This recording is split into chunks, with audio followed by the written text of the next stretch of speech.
welcome back to RaithTV, Christian Nade. It's been 7 years since I've caught up with you last. We all experience time moving very fast, so it's great to once again be in your company. How's things? Good. Thank you for having me. Everything's good. Great. It was. I'm really grateful that when I gave you a wee call, you were so keen to chat. We're looking particularly before our final league game of the season, where Raith Rovers, hopefully chasing a successful playoff outcome, entertain the worthy league champions Hearts, two clubs that are kind of close to your own story. So I'm going to start with Raith Rovers, as we obviously would at RaithTV. 37 games and 9 goals. How was your time with Raith Rovers? It was really good. It was really good. Obviously, they were up and down because of my personal life. But every time I was on the pitch, I gave my all. The coach and the staff was amazing. The players were amazing. The fans even better. So yeah, I had a great time at Kirkcaldy. Great. High points during your 37 games were not difficult to find.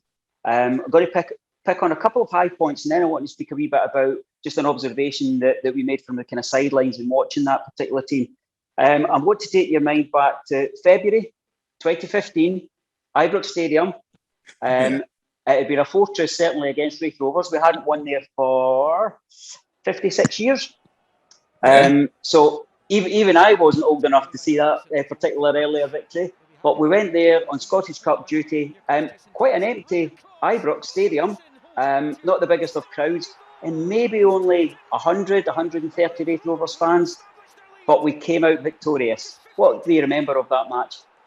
Yeah, I think then the fact that the Ibrox wasn't full was very good for us because we are a young team and maybe the pressure of the fans could have been impact some of the players. But it was a great afternoon. It was a great afternoon. Our fans, even though there were only 130, like you said, they made a lot of noise. I think that day, every player in our team could have been Rangers players. We played very good football, very strong in the back, and we managed to complete to score the opportunities we had. So it was a great opportunity, great game, and even better because we won. So we won, but not only did we win, but you got the winning goal. Ryan Conroy gets the first goal. Rangers equalise, and then you have the famous bundling the ball over the line and the famous celebration after it. Yeah. Is it possible to put that into words how that feels? You know, it's difficult when you score a goal with a certain big magnitude to explain how you feel when you score or something like that. It's just all I remember from that. It was just I don't remember the name of the defender trying to find a solution to put the ball away, and I was, oh my God, I'm gonna put everybody on the goal. I'm gonna put everybody on the net. So I'm just gonna run straight and. Who's going to be on my way will end up in the net. Hopefully the ball went my way and I just pushed it. And then after that, I don't know.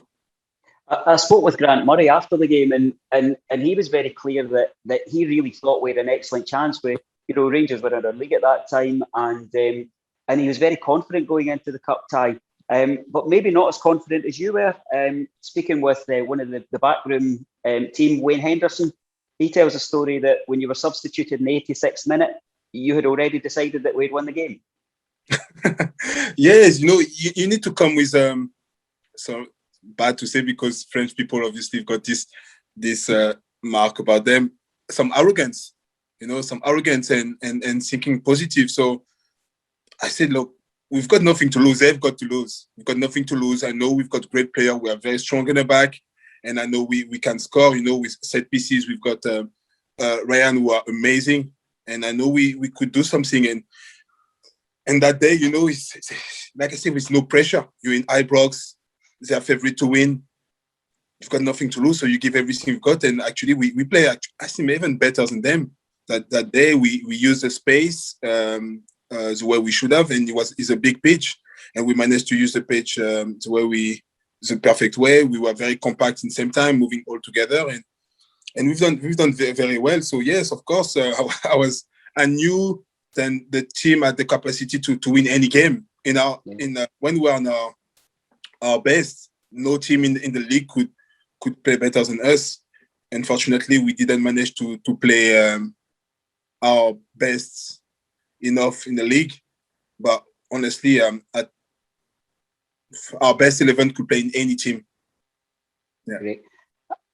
And you've still got a very special possession from that particular afternoon. Sorry? You've still got an important possession from that afternoon. Yeah, it's still here. It's right here.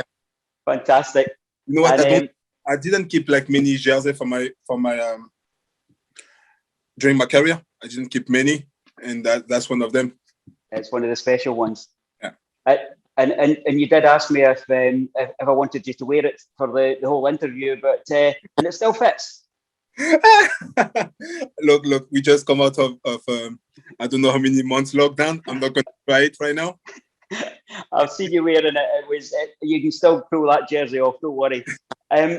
The kind of moving on from such an enormous achievement and it's such an important goal for the kind of history of Raith Rovers. It dawned on me as I was pulling together some questions that I'm often drawn just to the questions about teams that people have played for. But what I kept seeing in your story is entwined with a team that you've played against, and that is Hibernian. And in terms of your time with Raith Rovers, I think Raith Rovers fans would say probably their second favourite Christian Nade goal was a goal at Easter Road against Hibs, 90th minute, and quite a special celebration. Tell us about that particular afternoon. Well, Hibernian is a team that I've been scoring a lot during my career in Scotland, and I've always got this stick with those fans, like always let's abusing me about my weight or because of the way I play or things like that. So I never responded ever. I just keep it to myself. And one day I said, no, that's enough. I need to show them. And because obviously when I was at Raith, I was working very, very hard. At Dundee first, I was working very hard. And then at Raith, it was the same every day in the gym. And I say, okay, I know I'm going to score. And when I'm going to score, I need to show them. So yeah, I did. And you know what? Before the game, after the game, actually, I spoke with the coach and I said, why you didn't take me off? Because I was actually not playing very well. And he said, because we were playing against Ibs, if it would be an other team, I would have took you out. But because it was Ibs, I know you would score at some point, so I just kept you on the pitch. When I was saying to a friend who supports Dumbarton that I was going to be catching up with you, I was saying, what was his memories of your time at Dumbarton? They were very positive. But he sent me a link to an interview that you said where the quote was, "I wish I could play Hibernian every week." Yeah. Well, I'll be the best goal scorer in Scotland. I mean, that particular season, the championship was incredibly, it was kind of overwhelmed with talent, with three much bigger teams than ourselves in that particular league. But you also played a really key part when Hibs came to Starks Park, 2-1 victory, goals for Vaughan and Stewart, and you had a hand in one of the goals there. Can you remember that at all? Yeah, I think it was Louis Vaughan scored the winning goal. Louis Vaughan scored, yeah. An assist. Yeah, I don't know what's with this team. If I don't score, I give an assist, and I'm glad we won this game. I actually remember because we spoke about it before the game. We had the small videos actually, and I posted online, and I said, "Oh, we play against the wee team. We already won," and I posted it before the game, and so people was waiting for me after the game, and I said, "Look." I think the Hearts fans tuning in might enjoy your Raith Rovers answers more than the Hibs one. The Hearts ones. That particular squad we had a really, really good squad that year. Only Louis Vaughan remains 7 years later. He's just moved into the top kind of 100 appearances of the entire club history. Are there any of your teammates that you remember from that time that you thought were particularly talented or particularly good company? Like I said, every single player in this team could have made a huge career. Thompson, the captain, was amazing. He's a great player, and I think he could have played much, much higher football. Barr, amazing centre back on his day, he could play for any Premiership team. Louis obviously was young, but he was so talented already. We knew then he could play like at the highest level. you think it's a team that could have achieved more? Yeah, of course. The thing is, in this team, we have lot of young players, talented young players who will achieve more in the next few years. And because we didn't have this, we have few players who got experience, but it wasn't enough. If you had like few players, like 6, 7, 8 players who got enough experience at this level, we would have achieved so much more. Honestly, the team was amazing. Even to train, the tempo in training was amazing. With the fan, it was quite difficult because I could feel sometimes the pressure on than the fan could put.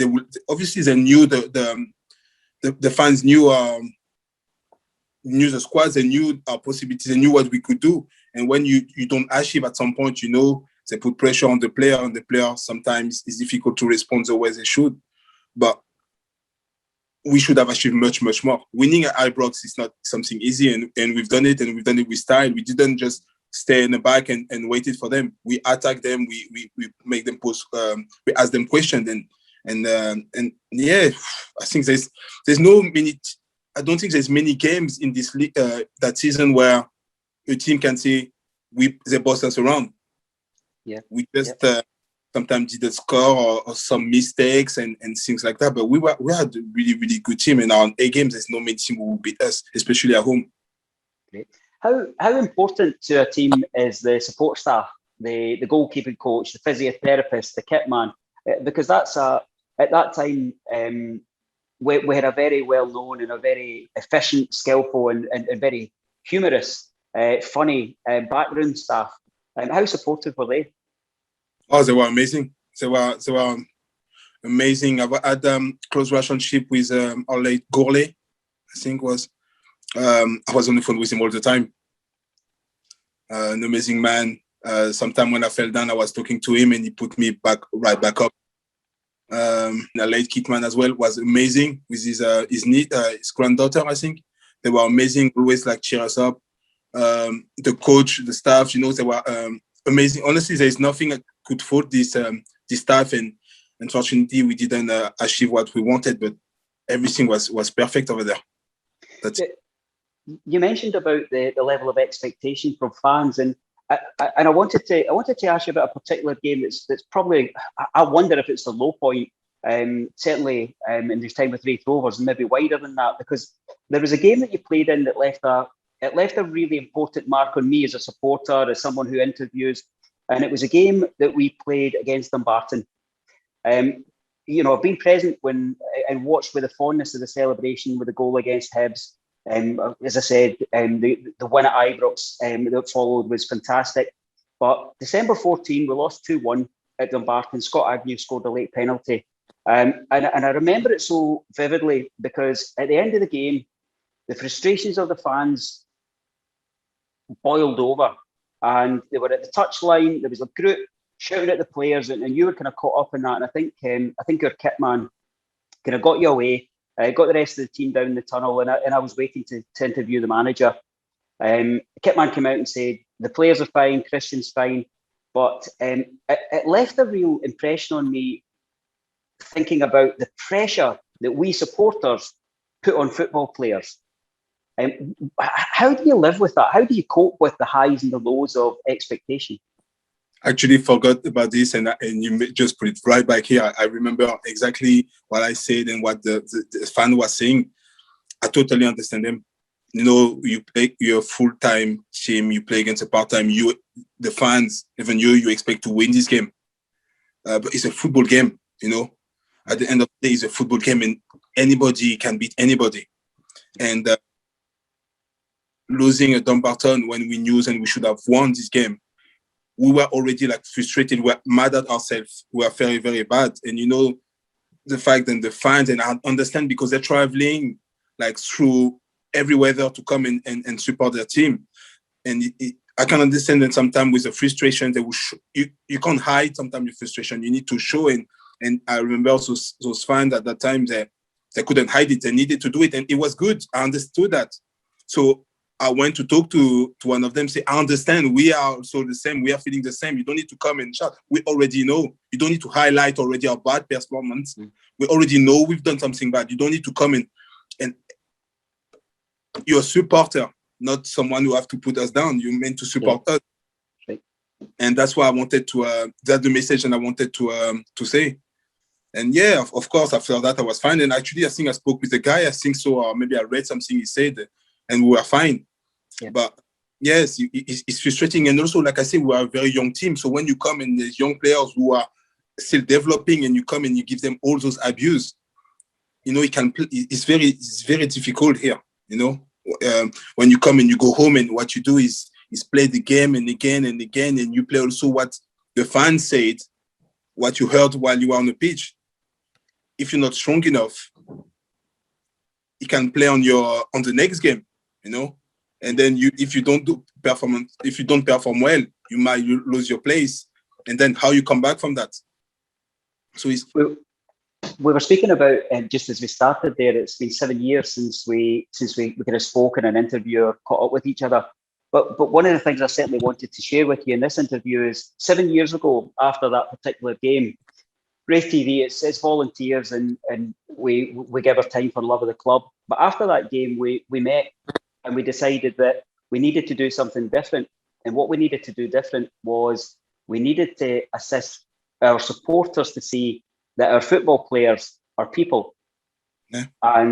And so things like this interview today and many of the features that we've done since, and certainly, I mean, I don't know how many interviews I've done in the last 7 years, but you know, probably 300, 400, 500. And I've always took forward from that moment of watching your interaction that we need to remember that this is a person before it's a football player.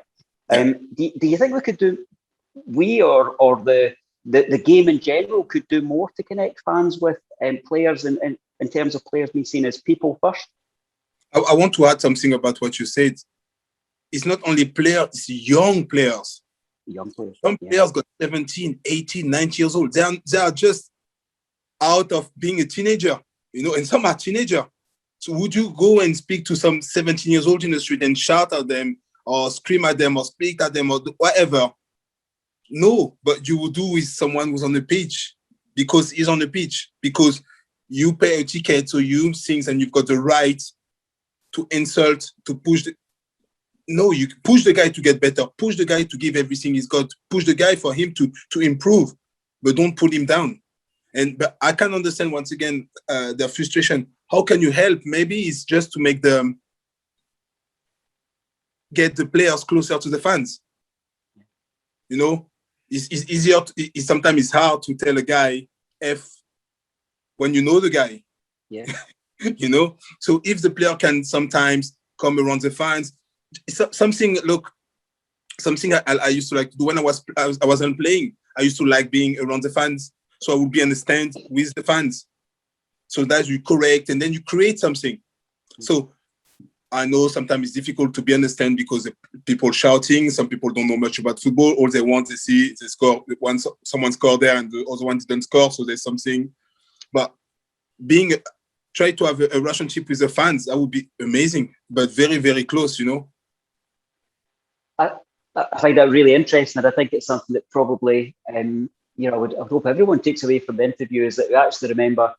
In a recent interview, I was speaking with a former Raith Rovers striker, Brian Graham, and he said people just need to remember that they treat football players as if we're something special. Before we're special, we're people.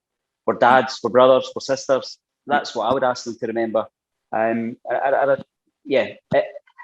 just thought it was important to mention that actually, you know, watching an experience like that can bring something positive.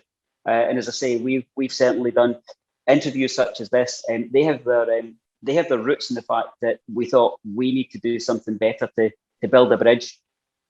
So yeah, you've left a bit of a legacy with RaithTV over the last number of years. And I thought it's important that you know that.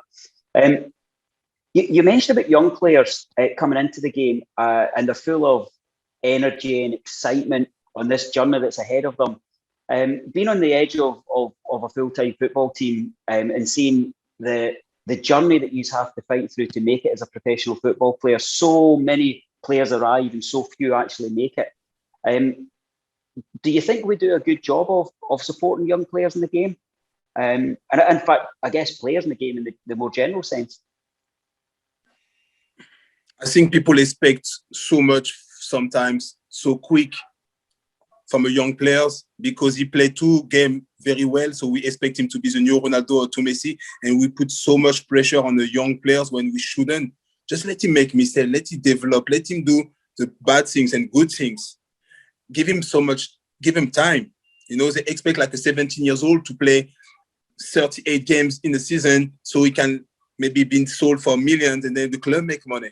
Yeah. Just be patient. Make him develop, make him a better person, make him a man before to sell him or even before he can give his best.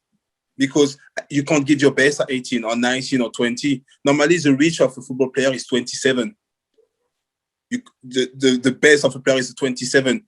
But people expect a 20 years old to be at his best at 20. It's not possible.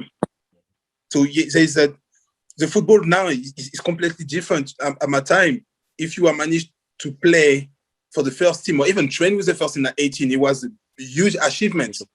Just train. Now there's a lot of players 18 years old, play and train, and people think that, oh, he's 18, he should, he's the best player of the team, he need to make us win. No. He's here just a compliment. He's still in learning process.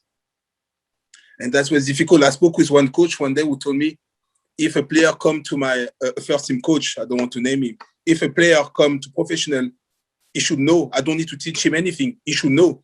But he's 18 years old. Of course, he's still learning. He need to learn. You know, it's not, you can't put 18 years old, put on the pitch and give me 36 games or 38 games at 100% and I want the best of. No, it's never happened. It's not going to happen. So you just need to treat the young players with patience, take the time to develop them and then give them maybe, even if the player is an absolutely baller, is the best player, don't give him 90 minutes like this. Take it slowly. And towards the end of season, yes, more game time. But don't just burn a player like this because sometimes when the player 18, he played every games. At 20 years old, you find him in 4th division, 6th division. Because here, it's not right. Another lesson for us fans as well, I guess. You kind of mentioned there, as you kind of touched the side of your head about the importance of being mentally strong as well. When you were with Raith Rovers, you've spoken about how your confidentiality was protected by the club and how you were supported by the club through your own kind of journey to stronger mental health.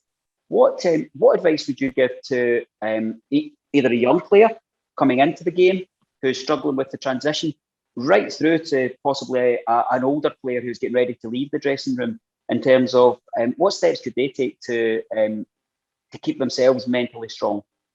Not mentally strong for the game, but mentally strong for life. Just to talk to someone to the way you feel. You know, you can't keep building up. You need to talk because at some point you will explode, but you don't know how and when. So the thing is, you need to talk, to speak to someone who are ready to listen and patient as well. You know, sometimes you talk to people and they want to give you advices and it's not what you want to hear. You just want to be able to overflow, like to speak. Don't keep it to yourself. If you feel bad, just say it. Coach, a teammate, a parents, a friend, I'm not feeling bad. And usually the coach are very understanding. They will say, okay, maybe you need one day off, 2 days off, or maybe we're gonna do something else, or stay close to your family, or you try to bring the team together so to show that you're not on your own. But if you don't say nothing and you go training and you smile and you laugh, and then as soon as you close the door of the dressing room, you're all miserable. That won't work. I'm right here. I've got the experience. Have you seen positive change in the game? We see mental health charities connected to football clubs. I had a really interesting discussion with Raith Rovers' new general manager at a recent match where he was speaking about what the club's plans are for joining up with a mental health charity, not only in terms of the playing staff, the coaching staff, the people who work at the club, volunteers like myself, but also the fans themselves. Do you think that we're making positive steps in terms of raising awareness? Yeah, of course. I think people start. I think when I came in Scotland, or even until a few years ago, we never talk about something like this. It was like a taboo subject. Nobody would talk about it, And now people is on TV, is on the radio, is everywhere. So people start to feel confident to talk about it. I hope so. The players start to feel confident, not only the players, but even in the society, everybody starts to talk about it. And you need to know there's always people there to listen. And yes, of course, I think we are on the right way. We are not there yet, but we're definitely on the right way. I think every single team should have someone whose job is just to speak with the players, not when the player need it, not when the player need it, but when maybe once a week, once a month, every single player need to go and speak with this person, and that will definitely help. Maybe 2 or 3 person in a club, and then you start to feel comfortable. You say how you feel, and then you can deal with this. But if you wait till it's too much to speak, it's difficult to turn back. I'm nodding in agreement there, because the conversation I had with our new general manager was because of my own working background in social services. One of the questions I mentioned to him was, why don't clubs have welfare officers? And he said, what do you mean? And tell me more, I'm really interested. And I said, actually just someone who's got an ability to listen, but also an awareness of where to access support, and someone that can be there actually just if they're needed, when they're needed, or even if they're not needed, just to say, how you doing? Not actually to say, it always amuses me that when fans meet players in the street, in the shop, in the supermarket, we talk about football. All we talk about is football. And again, it comes back to the earlier comment about we also live in the same town. We also walk the same streets, and we also have the same challenges. So I was nodding in agreement there, and it's maybe something that I'll certainly take back to my club, and maybe other clubs in time will look at. But a welfare officer, actually, just to say, I can't make you a better football player, but do you need to chat? Yeah. You know, the thing about football players is, well, I don't know about me, is we don't like to talk about football. You know, we train every day. We've got the pressure every day. So when you can talk about something else, it's like, wow, please talk me. I want to hear. Well, personally, I want to know about you. Tell me about you. You don't need to know about me. Like, you know, I'm playing football. I'm running after a ball. Tell me about you. I want to know about you. Yeah. You know, I travel all over the world, and I wanted to know people, and I speak to people just like this. I like to talk to people. Even my partner got crazy because everybody I see in the street, I say, hi, how you doing? How you doing? Great. Christian, let's go back to the football track, and we'll have Hearts fans who watch the interview at halftime, and will catch up with a longer version. So we always like to be respectful to the team that we play against. This particular season, when supporters are not getting into the ground, we know that unless the game's on the BBC, as this one is on Friday, opposition supporters watch RaithTV, and we want to give them a service as well. So let's ask a few questions about Hearts. And the thing that stands out here is, I have to start by saying that scoring goals in derby matches always makes you a cult hero at any football club. Tell me about those high points of scoring in an Edinburgh derby. You know, every fan will look at their own local derby and say it's the most important. For me, there is no bigger derby than the Fife derby. But I have Hearts and Hibs supporting friends, and they, you know, they try and convince me that it's another level, and I say it's only another level because it's your emotions instead of my emotions. We can never transfer what that would be like to move from the terrace into over the white line, and then actually to put the ball over a different white line. What was that sensation like? Well, you need to know first, and the build-up don't come on the Saturday. It come for the week before. Yeah. So that the build-up starts. As soon as the game of the week before finish, now you know that the next game is Hibs. And I'm just saying next week, but some people talk about the months before. And then you start to feel the build-up. And then even you see like the atmosphere change in the dressing room, like the full training session, because you say, whoa, better perform. We didn't win last week. If we don't win against them, we're dead. Guys, please, we need to give everything we've got. And you feel the pressure. And Hearts obviously won more derbies than Hibs. So we can be behind Hibs. We can be even in a lower league. We are still favorite to win.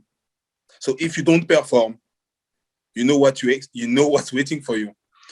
the thing is, when you score against Hibs, it's amazing. Like the feeling, the love that you feel from the fan, from your teammate, from the club is amazing. But if you miss a chance and they win, I remember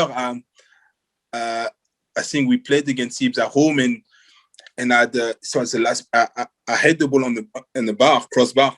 It was the last minute, or maybe it was Easter Road. They destroyed me for missing this. They destroyed me. They wouldn't probably in another team, but against him, they destroyed me. And he was actually a great header. Yeah. Because I didn't score. So it can be, it's difficult. If you win and you score, like you say, you're a cult hero. If you miss, you need to be strong. Yeah, I'm assuming that that Hearts fans still celebrate your achievements in their jersey. Yeah, I've got messages. Let's say I've got messages still talk about this, and some people when I'm sometime in Edinburgh talk about this. So yeah, it's still nice to be recognized that way, you know. What's it like to play in Tynecastle when the stadium's absolutely full? We've said on record earlier in the season when we played Hearts that outside in my own ground in Scottish football, it's the one that we like to visit. It's the one that looks like supporters have designed it. What's it like to play in a full Tynecastle? You know, there's some player from Celtic or from Rangers, when you ask them where is, except your own ground, where is the best stadium you like to play, they will all say Tynecastle.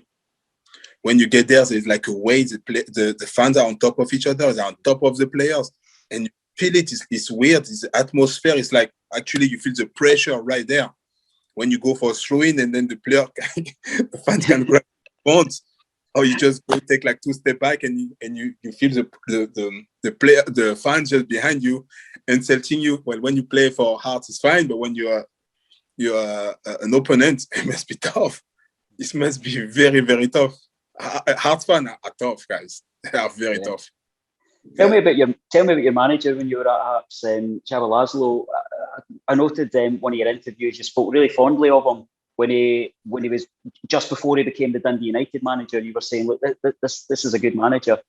Tell us a bit about working underneath him.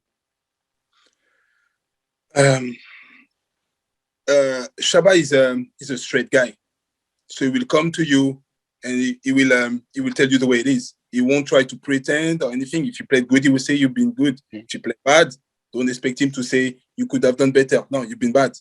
And that's what you want to hear. Football side is a very, very good tactician. Tactically, we spend, I think it was every Tuesday or every Friday, just working on tactic. It was so frustrating. But the first season he was there, I think we had the best defense. The way we were playing, it was amazing. And despite it was not too enjoyable for the fans, because we are playing very tactically and they're not used to it. But for us, we're on the pitch. It was amazing because we were all moving at the same time, doing everything together, and he brought this to the club and to us, and it was amazing. I've played with a lot of coaches through my career. Obviously, in France, we work tactic a lot, but he's one of the coach I had who are very, very good tactic. How much more difficult was his job with Mr. Romanov? Well, I was going to say looking over his shoulder, but possibly standing in front of him. How difficult was that for your manager to be in control? I think, unfortunately for the coach, it wasn't only the owner. It was some of the players who were backstabber, and that's why he had to leave. I don't want to say any names, but that was when you coach a team like Hearts, you need to expect pressure from the fans, from the club, from everybody. But if you've got also pressure from the own players who they are not happy, they complain, you already know then you're on your way out. Was Mr. Romanov's presence difficult for the players? It was. It's not something that you will see in every football teams. Let's say, very unusual. Clubs. Yeah, Sometimes it was comical. It was funny. Sometimes it was very, very frustrating. But it's not the reason why sometimes we didn't perform. Can you remember any of the silly examples? Yeah, I don't know if he came one day and he brought us, like, you know, the Russian dolls. Yeah. I said, why? And we came. If I remember correctly, he came and he said, guys, I'm gonna put your salary down. I don't think it was 20% down. But we all need to sign this paper for me to do it. If you don't sign, I can't do it. And we were like, okay, we're not gonna sign.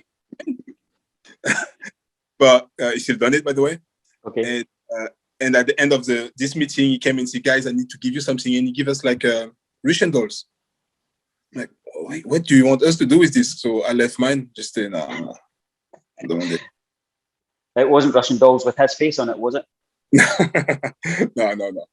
No, but it was just weird, you know. He wasn't a bad person. He's not the bad person. But it was, I don't think it was chairman material. Tell me a wee bit about Christian Nade. One of the subjects that comes up, and you know, we would be honest and look at all bases. Tell me about your relationship with your playing weight. I've looked through fans forums, articles, and I've seen all sides of the debate. I've seen a Hearts supporter claiming that you used weight gain to force a move away from Hearts. I've seen opposition fans shouting abuse at you when they're holding two pies and are enormous. I've also seen, as a Raith Rovers fan, the forums erupt with, what diet is Christian Nade on? He's absolutely ripped. Tell me about your relationship with your weight through your playing career. So when I was at Hearts, and you can ask me, I was ripped. Yeah. But there's a things, and I had the hernia for the first 2 years I was at Hearts. I had the hernia, and for every game I needed to take. I think it was the night before, I took Voltaren 100, which it was quite bad. And before every training, before every game, before I'm going to the warm-up, I will get an injection. So I can't even tell you the situation of my stomach. I was like bloated all the time, and I could feel myself like this. But you know, it looked bad. But if I was like, yes, and obviously on the picture the guy took, I looked so bad, and I recognize it. Yeah. But it wasn't like this. It wasn't like this, and because I started to believe it, because I had one, and you can ask one of the physio coach who are Tom Ritchie. I had one of the less fat on the team, the body fat. I was one of the lowest percentage, but I get abused all the time, and but it was fine. And then at some point, I started to believe that I was fat, and that's when it's bad. You know, you start to play in your head, and then you just give up. And something happened. I said, no, I need to change. I need to change, and I need to show that I'm not. And I became with 2% body fat at some point, but that was actually the extreme. Yeah. So did the songs and the comments that were made, did they initially have a negative effect, but did they actually motivate you in the end? It's weird. It's weird because I thought then that was motivating me, but it was this. Yeah. I thought then I would use this, but in the same time, I was not as big, but scared. Mm-hmm. Like I was scared then to be around people and to hear this again. You know, people could sing when they think about it. Sometimes it was funny. When the full stadium think about it, it's funny. But when there's only one person who look at you and just tell you straight in your head, in your face, it's very hurtful. And I didn't know how to cope with this step. And I just kept it. I just keep it to myself. I never tell anything to anybody until it was just too much. And another little thing that we could be picking up is part of the kind of, I guess, the personal education of young football players as well, isn't it? That sounds. I don't think there'll be any player that will go through their career, and certainly in the senior game, without being targeted by their own fans, opposition fans. Yeah, maybe a bit of learning that we could share with the game in general. It's not only that. When you there's another thing. When you come from another country, right? You come from another country. You don't have your mom, you don't have your dad, you don't have anybody. You come on your own, and there's only you. You come back from training tired, and you need to make yourself food. You need to eat. You need to do so everything. And you only 20, 21, 22. How many 20 years old from Scotland, let's say, move to another country by themselves and deal with everything? It's not easy. It's not easy. It's not easy things to do. Like I say, people expect you to be the best at 20, 21, 22, 23. And it's difficult.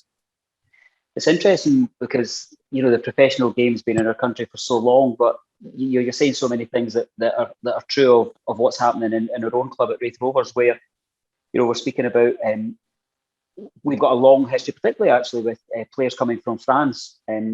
But speaking with the club about, how it's been very difficult with the pandemic, because obviously people can't be in each other's houses. But prior to that, having some discussions, what more could we do to help players travelling into the team to settle? And one of the things was invite them out for a coffee, invite them up to have lunch with your family. Because again, don't stand off because they're young football players. They're actually young people, and I guess that's the theme that kind of runs through this. And certainly, I would encourage any fan to do that, because the rewards are significant, I think, for both sides. So, of course, the player feel comfortable and he's happy and everything. Of course, he's going to give his best. But if every time, as soon as the training is finished, the training is ended, he's going home and he's on his own. And it's possibly because, especially younger fans, will watch the kind of Premiership, will watch in Scotland or England, and you maybe think that every player goes home to a big mansion with games rooms and cinema rooms, but actually the majority of football players, from what I understand from speaking with your colleagues, it's quite a lonely existence at times. Yeah, I was actually reading something not a long time ago, I think it was a couple of days ago, something about Obi Mikel playing for Chelsea. And he said then when he moved to UK, he found himself another family. He could play for Chelsea, but he could be close to a player who were playing for Man United just because he was African, not have to be from Nigeria like him, but he was African. And he said then, I think he said once a month, once every 2 months, all the players who are from Africa, they will meet to each other and talk and have fun and everything. We don't have this in and they've made it themselves, but we don't have this in Scotland. And I think, of course, sometimes you can meet your friends and because you've come from France and you create something. I don't think it's enough. Like seeing each other once every 2 months or just for 20 minutes. No, it's not enough. I think the player needs to feel like he find another family by coming here. And that's when he can give his best. Because going home and eating pasta all the time, at some point you're tired and you start to eat takeaway. Yeah.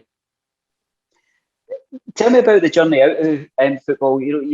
You've obviously got a deep, deep love of the game because you've gone and you've played through the levels. You've had the highs of playing Manchester United, Arsenal, Liverpool, and you come down the leagues and you keep playing. Now that obviously tells us that you just adore football. What advice would you give to players who are getting ready to finish their career?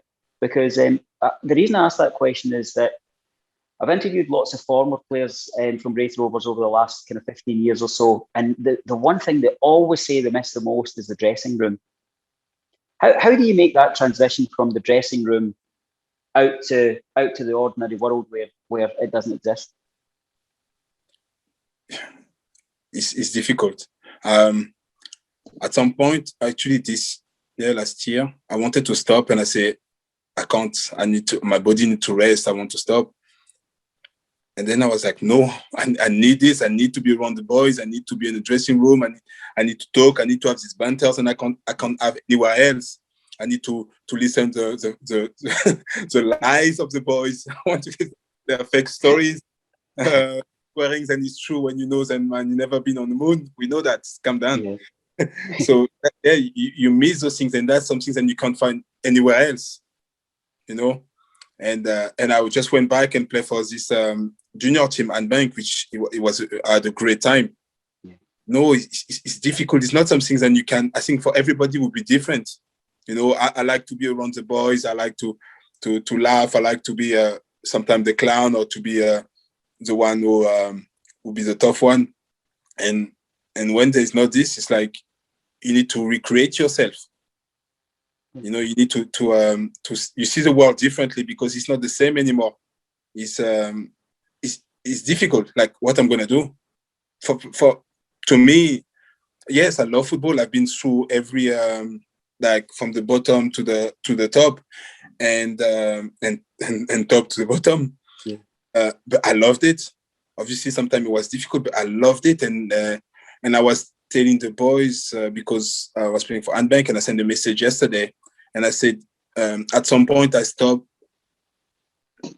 I wasn't so much in love with football than I used to be, and you gave me this again, like coming with just have fun, just coming training. Those people were not getting paid, but they were there on time, coming in training all the time, and they were having fun and laugh. And after the games, they would have a beer if they could. It was just like, I love this. That's why I wanted to play football. And yes, and that the thing is, I'm scared to stop because of the fact that I will miss this. But you've got your faith. Is that your strength in moving forward? Sorry? So you've got your religious faith. Is that the strength that helps you keep moving forward? Yeah, of course. I'll honestly, if I didn't have Jesus in my life, I wouldn't be here. I think that for sure. But yes, and also, you know, I started to. Well, we had a group chat with a player. I've been in how you call this? I was in an academy with in France, from 15 to professional. Some became professional, huge professional. Some no. And we plan to meet and then play some friendly games in France. And just sometime, maybe 2 or 3 times a year, meet and just play friendly game, just because we miss this banter, we miss this atmosphere, and that's what we want back. It's something that, you know, you can't describe or explain to anybody. It's just, you need to live through this to say, oh my God, I went to training 8 o'clock and we laugh from 8 o'clock until the training starts. So if the training starts at 10, for 2 hours, we've been laughing. And then it's weird as well, the way you switch on like this. Like, you can be laughing, being a clown for 2 hours, and as soon as the training starts, it's finished. You are professional, and then that's what you are. Let me ask you a difficult question. You've got to choose one moment of your career to play again. The people always put forward in any interviews the point you're Sheffield United winning goal at Arsenal, Derby winners for Hearts. Of course, we speak about your goal against that wins the tie at Ibrox. It might be a personal memory from your career that your family particularly enjoyed. What moment of your career would you play again? I had a few amazing moments in my career, so there's few and I would like to play again. But I think my first one was my first game where I scored my first goal in professional, and my dad was in the stand and he cried. It was an amazing goal. It was against one of the French national team goalkeeper, Michael Landreau, Oh, yeah. was a goalkeeper in France. And he won the World Cup, and I scored the head outside the box. So, and I was only 18, I think, and my dad was there and he was crying, and that's something, you know, it will never go away from my memory. Yeah, that's the best things in my football. Yeah. Great. So all of these moments with full stadiums and the memories that you've left for fans, but the most important one's the one you left for your dad. Yeah, the stadium was full as well. Was it? Oh yeah. Excellent. Yeah. Excellent. As you look back on your senior football career, what's your assessment? Are you proud of what you've achieved? You know, there's people who say you never regret anything. Nah, of course you regret things, of course, because I think my career would have been so much different if I would have been maybe more professional sometimes. Mm-hmm. My career would have been different if Romanov would have let me go. when I wanted to leave. And I would have keep being professional. I would have been different if I would work harder, because I don't think I worked as hard as I could. So yes, I've got regret about my career. Yeah. But all of that brings us to where we are now. All the memories that we've discussed and all the stories that we've swapped. Is who is Christian Nade? How would you describe yourself to someone who didn't know you? Wow, you know what? I think nobody ever asked me this. I don't know. That's something you should ask to my girlfriend. Who am I? I'm just like someone who like to smile. I wish I could make everybody smile. I like to make. It's weird. I get more pleasure of people being happy than I actually am. I'm very. I don't know if it's a word in English, in French, altruist. I think about other. Yeah, I think about. Yeah, I think about other before to think about myself. And yeah, I just love seeing people smile. That's the way I think I could describe myself. Yeah. The only place to really finish the interview is by asking you to show us that jersey again, because it's quite an important one. Which side? Which side? This one. That side will do. It's fantastic. I've got a picture up on my wall that you signed of you spinning away from the goal. So I'll send you a wee picture on Messenger and let you see that. It's great chatting with you, okay. Christian. I was going to ask. I've asked the question about what's in your near future. We're speaking about some plans and some things we might be able to do together. And then after we initially stopped recording, you tell me a fantastic story about a journey that you're just about to make to America. Tell us about why you're going. Tell us about what you'll be doing when you're there, and tell us about who you'll be spending time with. So there's a tournament, it's called the ISCO Cup, happening in Florida. It was meant to be in all over the Caribbean, but it's going to happen in Florida because of COVID issues. I'm going there on the 26th of July. It's a 4-month tournament with players like Patrice Evra, Yaya Touré, Samuel Eto'o, Samir Nasri, Totti. They're trying to get Ronaldinho, all those legendary players. And I've been invited to go and play. So I'm very, very excited. Obviously, during lockdown, I put some weight. So I've got 3 months to go to my normal weight and work so hard to be able to shine when I'm there. And then probably after that, I will stop football. But yeah, I can't wait. Well, we can't wait to hear about it. And it's maybe a lovely way to start and finish an interview. We start speaking about some of my favourites of Ryan Conroy and Mark Stewart. We've mentioned so many names from that team, and we end up speaking about Ronaldinho and so forth. I still know who I would rather be watching, but keep in touch and keep up to date. What a wonderful story.